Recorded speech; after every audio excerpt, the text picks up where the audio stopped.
what you would expect. Faramis could also just, if you're overly obsessed with staying alive, Faramis would work. But even Kimmy's still open, right? So yeah. Oh, Ruby right now. That's a Ruby again. XP? Oh, I see. Not okay. bad. Eve got a little bit of a little minor buff, by the way, on Not bad, her not bad. ability. So she does do a little bit of extra damage now, and Yeah, the wave clears. yeah, the wave clear is going to be better.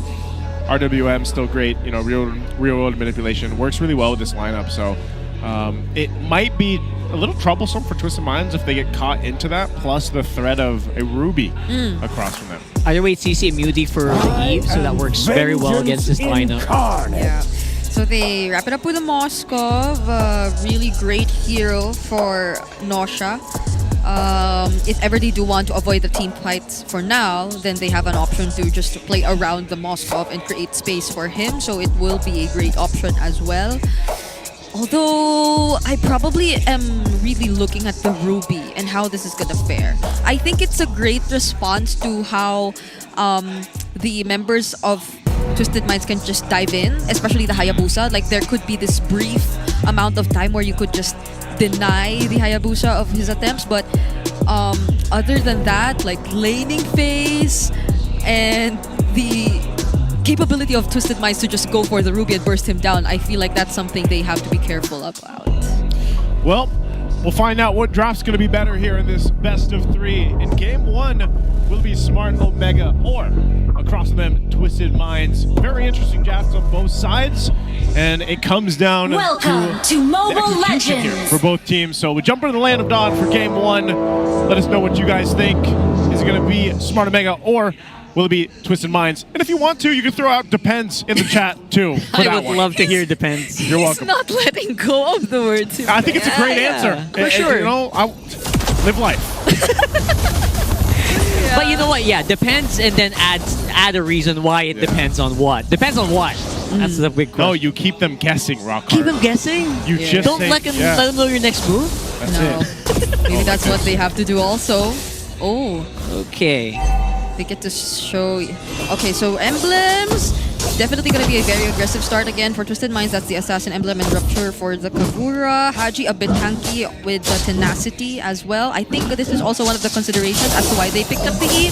Because you get shields, like you could just get some clutch additional survivability through the real world manipulation if ever you get caught. But I don't think you want to use it just to keep yourself safe, because that means you're gonna be in a very dangerous spot and every single member of Twisted Minds will be diving in, so you'd want to at least place the real world manipulation in a favorable position for everyone. That's the thing, because I think if you use it defensively, like you're losing out on why you're a mage as well. Why do we get mages in the Land of Dawn? We want to do damage, and if you're so busy with keeping yourself alive and you're wondering how am I going to get out of this mess, you're not focused on what your job actually is here in this game. And that's why it's funny, because like the two mages right now currently in play do pretty different things. Eve is to set things up. You're more of a controller, which is so fitting for Haji, because we were talking about, you know, how he's developed over the seasons, led into where he is now, especially playing the mid lane here. But he's almost in a sense of he takes that veterancy and experience and shows it in the mages that he likes to pick up right now. So they have control of this first turtle. They're going to fight it out. Yeah, very good control. Lanzu is very aggressive on the Haji right here on the front. He's not letting Haji in. That's going to be first blood for Lanzu. And look at that. Turtle, they're even going to let it go. They're going to take that turtle, get that kill. Lapu Lapu, the Lancelot's also gone. Oh my goodness, Omega is on a... Oh my... That was a disaster for him. And we saw it happen. Him running away, burning the Purify.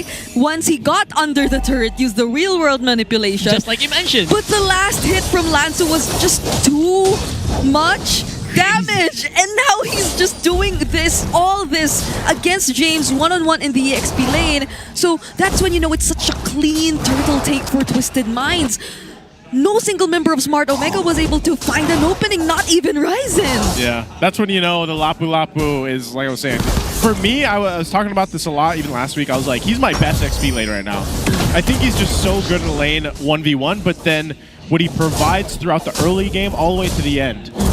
where he's also able to tank up so much damage while being able to dish it out. You can see he rushes the War Axe. Wow. Yeah. So Lansu is going to play with the advantage that he had, and he's going to continue to bully, most likely, James, but then just join these objective fights later on and put enough pressure on Haji if he wants to, especially when Purify is burnt here. So Twis of Mind's just playing a really good early game. I still find it unbelievable because like that. This is also a Tenacity Eve Yeah. we're talking about.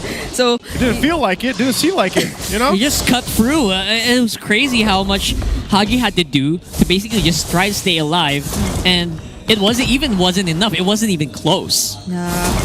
so that was all because of how well the zoning was for Twisted Minds. Not even with a Tsunami Slam start. Oh, but Netsky. Very early on, I can see how well Twisted Minds really wants to keep the HP bars low, whittle them down before anything big happens on the map. And in this case, it's that turtle. But nope, there is going to be some punchback. Nakshiesszzz as well going to do Nakshiesszzz things. I expect him to make an appearance here on this turtle if they really want to get advantage. Lansu though caught 1v3, uses the flicker, but somehow is forcing them to run away. How is this Lapu just doing this? He's doing too many crazy things. I can't even. Oh my! Again, he died, but Lapu's able to do that. Oh.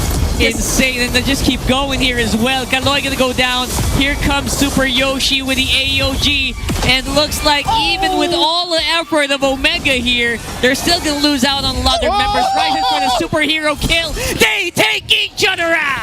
What is this game already? Where do we even start? Okay, first things first, Lansu. Crazy. Knowing fully well how to capitalize on the passive, on that additional amount of defense that he can get once he lands his skills in the famous fighter form up against members of Smart Omega. So that's why he flickered in to make sure he gets to hit as much targets as he can, which adds up to how tanky he was. And even when Haji tried to lay down the real world manipulation, again, it did not matter. The Landshaker stun was just too on point, and he was still able to get some kills before he went down. And then afterwards, the fight just went on. And MP the King, it was so fortunate of him to still have that Ogi Shadow kill in that moment where he was nearly taken down by 2 members, because if it weren't for that, it could have been a better team fight for Smart Omega. And I like with all of that, they basically earlier on said, forget the turtle.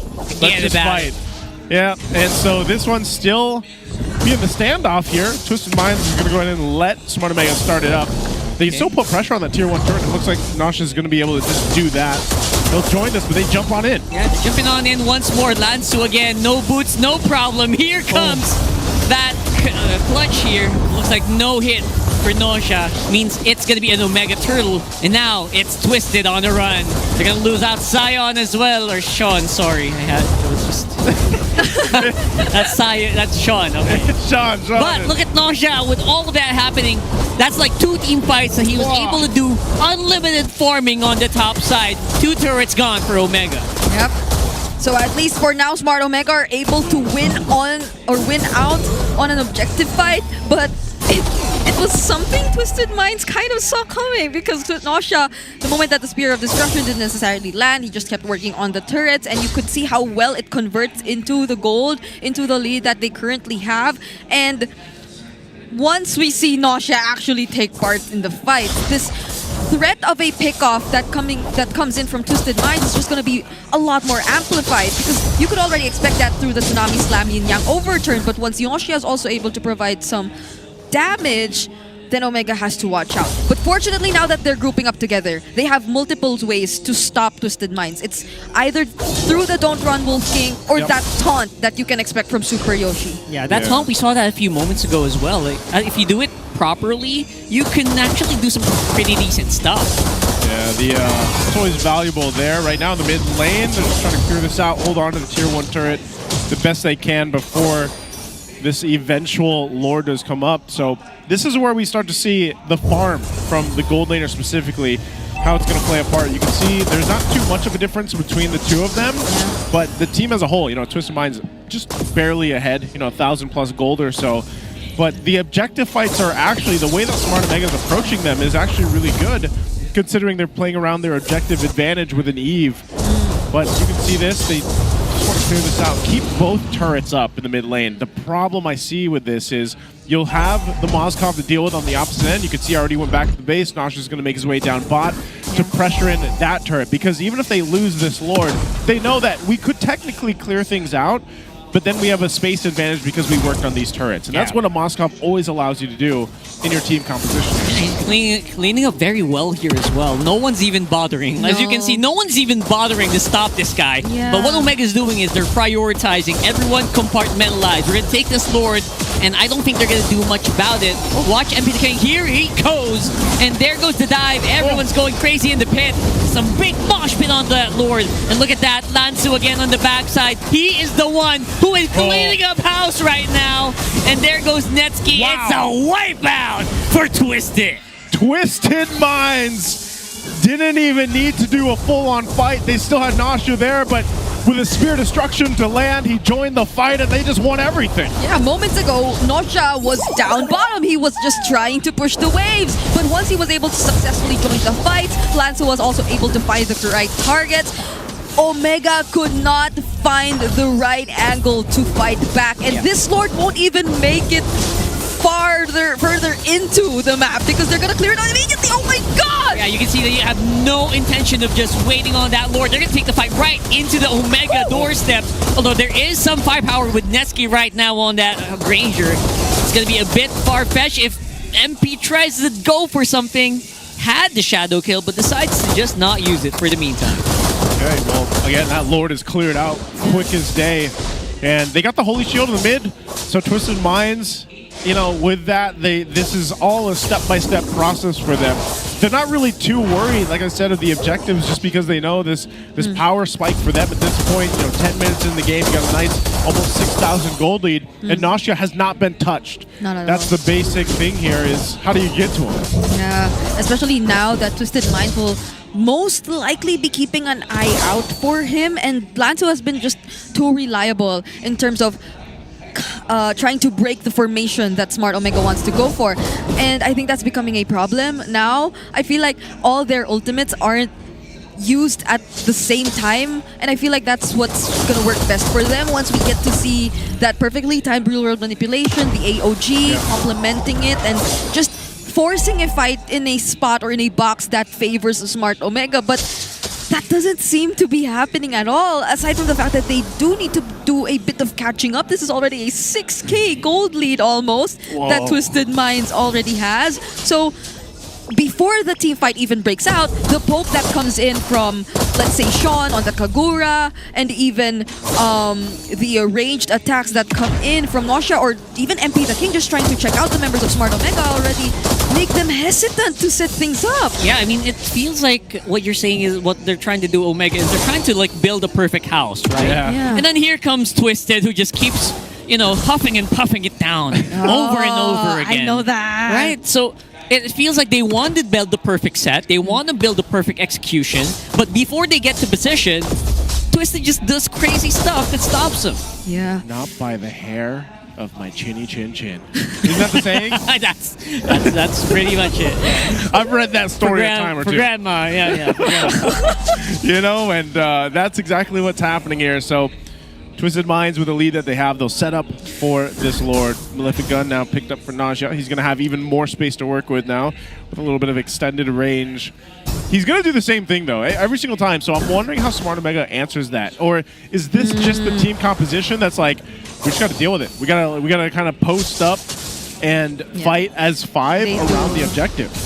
I feel like they do, because their crowd control, their ability to protect one another mainly comes from James, from Super Yoshi, but the attacks that have to be synced, they can't execute that if they lack one member, especially not in this situation where they're playing from behind. Yeah.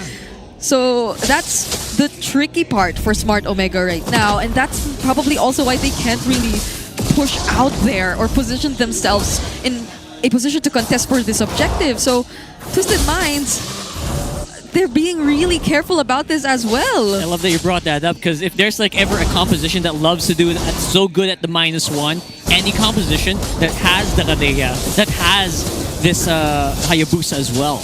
So yeah, they're not gonna fight this on a 4v5 at all. So they're just gonna let it go. Yeah, interesting that they did let it go though. So now for Smartaway, they're finding themselves defending against this again. Their clear is actually pretty good. They should be able to clear things up and fighting in their base, even though they know, okay, guys, we need to get. You know, we have this 6,000 gold deficit we're working against. They have a little more firepower and durability than we do in terms of items. But we have a composition that allows us an advantage on the defense with the real manipulation. And as well as having a Ruby here. So they should be able to manage this. I don't think this is a game-winning push for Twisted Minds unless something goes clearly wrong here. They'll deal with the Lord for now. That mid-turret. The rest of the waves are all perfectly lined up. Oh, there you go. Man, Lansu, that was just 2 swipes off and puts Netsky almost 0. Beautiful positioning here. Beautiful wave synchronization as well for Twisted. Yeah. They take out top. Somehow the bottom survives, but that's just because Haji can reach him. They're being... Oh! And speaking of reach, look at that. James pulls in Nosha, but he will be able to stay alive. Here comes that beautiful shadow kill. Taking out the back line. Can't even join and help out the team fight. Here comes Nosha with that kill. Haji did not stand a chance. That's a double kill for that Moskov. They just keep going here. There's just no way to stop Twisted Minds at this point. It's a wipeout, and that's a win for Twisted Minds in game number 1. There's no depends here. Twisted Minds will take game 1. No defense! That was way too...